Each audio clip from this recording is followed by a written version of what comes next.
UMNO Selangor bidas ultimate tidak pernah minta kuota lebih jawatan. Media Singapura lapor ringgit berpotensi cecah RM2.90 untuk 1 Singapore dolar. PN dakwa DAP belum mampu tarik pengundi Cina. KKM yakin Akta 852 bantu sasar kadar merokok kurang 15%. Kerabat diraja diingatkan tidak siar isu sensitif sesama raja di media sosial. Bekas pemimpin PKR persoal Nur Jazlan hanya taraf tahi judi.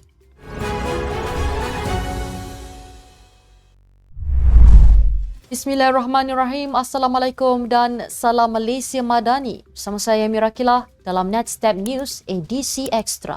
Jangan lupa ikuti kami di semua platform Netstep Malaysia.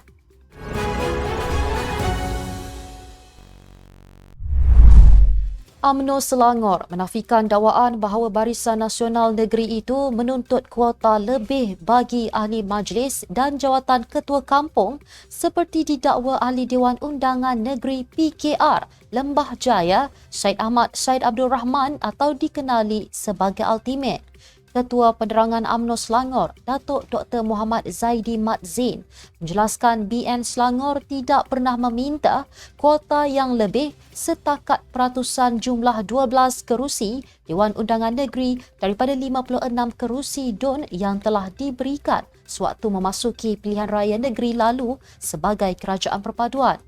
Beliau dalam satu kenyataan turut mendedahkan jawatan yang ditawarkan oleh Pakatan Harapan selepas pembentukan kerajaan negeri Selangor jauh lebih rendah daripada kuota yang sepatutnya BN Selangor terima untuk jawatan ahli majlis dan ketua kampung. Maklum balas itu dibuat susulan kenyataan ultimate terhadap ahli majlis kerja tertinggi UMNO Datuk Nur Jazlan Mohamad berkait isu pembentukan kerajaan perpaduan di Johor yang berterusan dituntut Parti Amanah Negara negeri itu. Sementara itu, Muhammad Zaidi yang juga Ketua UMNO bahagian Bangi berkata sikap PH Johor yang menuntut ditubuhkan kerajaan perpaduan di negeri itu sama sekali tidak boleh dibuat perbandingan dengan apa yang berlaku di Selangor.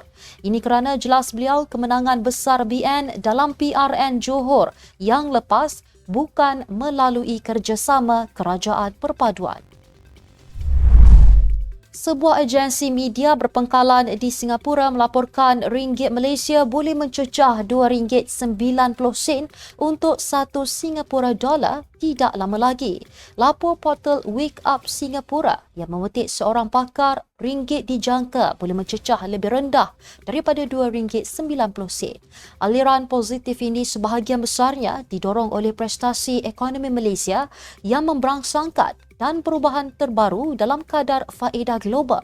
Lu Cheng Chuan, seorang usahawan teknologi Singapura, menyatakan bahawa kenaikan ringgit ini wajar diberi perhatian oleh kedua-dua rakyat Malaysia dan Singapura.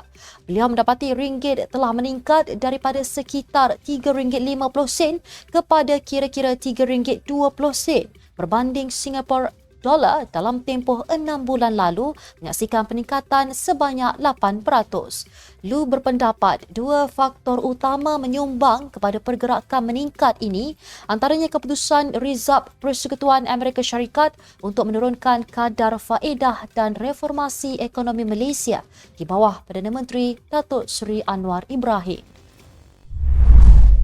Barisan Nasional menggesa DAP untuk menghentikan propaganda bahawa mereka berjaya membawa keluar pengundi Cina pada pilihan raya kecil Dewan Undangan Negeri Mahkota yang dimenangi calon Barisan Nasional Syed Hussein Syed Abdullah. Bekas Setiausaha Eksekutif BN Datuk Dr. Ahmad Mas Rizal Muhammad berkata, DAP perlu menerima hakikat bahawa parti itu belum mampu untuk meyakinkan BN dalam konteks memberi kemenangan dengan majoriti yang sepatutnya lebih besar. Sebelum ini, pengerusi DAP Johor Liu Ching Tong berkata, berdasarkan gerak kerja kempen Pakatan Harapan di PRK Mahkota, DAP dilihat berjaya menarik masyarakat Cina untuk keluar mengundi calon BN. Malah katanya pengundi Cina di Don Mahkota yang kebanyakannya penyokong PH telah memberi sokongan padu kepada BN pada PRK berkenaan. Ahmad Mazrizal mengulas sebagai berkata, kenyataan Chin Tong adalah tidak benar kerana BN mempunyai parti komponen Cina iaitu MCA. Katanya berdasarkan kepada kenyataan pengerusi Institut Strategik dan Analisis Dasar, Datuk Dr. Pamela Yong, terdapat kira-kira 4,000 orang ahli MCA di Mahkota dan MCA telah berjaya mengeluarkan hampir 70% daripada jumlah ahli mereka. Kementerian Kesihatan Malaysia KKM menyasarkan untuk mengurangkan prevalent penggunaan tembakau konvensional 15% menjelang Disember tahun depan. Ia susulan penguatkuasaan Akta Kawalan Produk Merokok demi Kesihatan Awam 2024, Akta 852. Menteri Kesihatan Zulkifli Ahmad berkata, penguatkuasaan Akta 852 yang lebih menyeluruh berupaya membantu mencapai sasaran itu berbanding 19% direkodkan melalui tinjauan tembakau dewasa global Malaysia 2023. Beliau berkata demikian ketika ditanya apakah pencapaian disasarkan KKM selepas Akta 852 dikuatkuasakan 1 Oktober lalu. Selain penguatkuasaan serta-merta, KKM turut melaksanakan penguatkuasaan pendidikan bagi tempoh 6 hingga 12 bulan termasuk aspek pendaftaran produk merokok yang akan dikuatkuasakan bermula 1 April 2025. KKM juga menguatkuasakan larangan serta-merta atas penjualan produk rokok di institusi pendidikan, pasar jualan dalam talian dan mesin layan diri. Semua kerabat diraja diingatkan agar menunjukkan adab budaya yang baik ketika berada di khalayak umum ataupun di media sosial. Sultan Selangor Sultan Sharafuddin Idris Shah menerusi pejabat diraja Selangor bertitah ia termasuk menonjolkan pekerti mulia agar dihormati dan disayangi rakyat.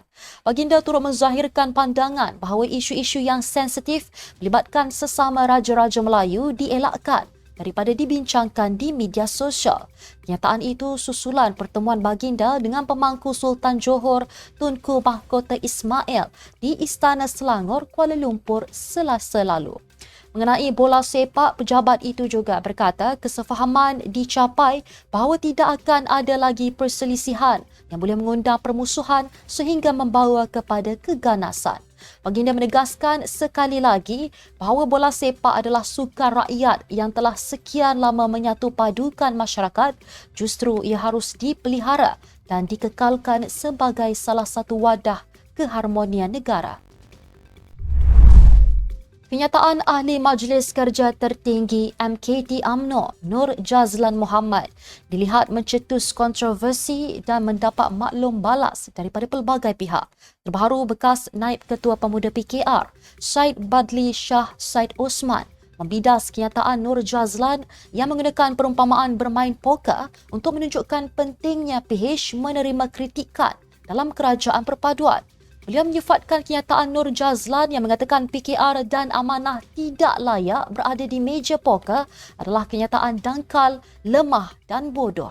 Katanya dalam satu kenyataan, tidak seharusnya seorang pemimpin bertaraf kepimpinan tertinggi komponen kerajaan mengeluarkan kenyataan tempang yang berbaur perpecahan.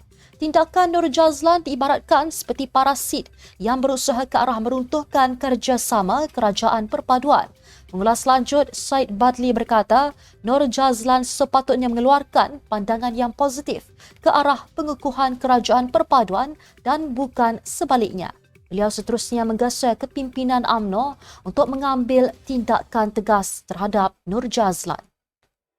Sekian untuk edisi Ekstra hari ini. Ikuti perkembangan semasa isu-isu panas politik Malaysia setiap hari hanya di Netstab News. Jangan lupa untuk follow Facebook Netstab Malaysia dan subscribe YouTube Netstab TV. Netstab Malaysia, bersama melangkah dengan yakin. Saya Amira Kila, Assalamualaikum dan salam sejahtera.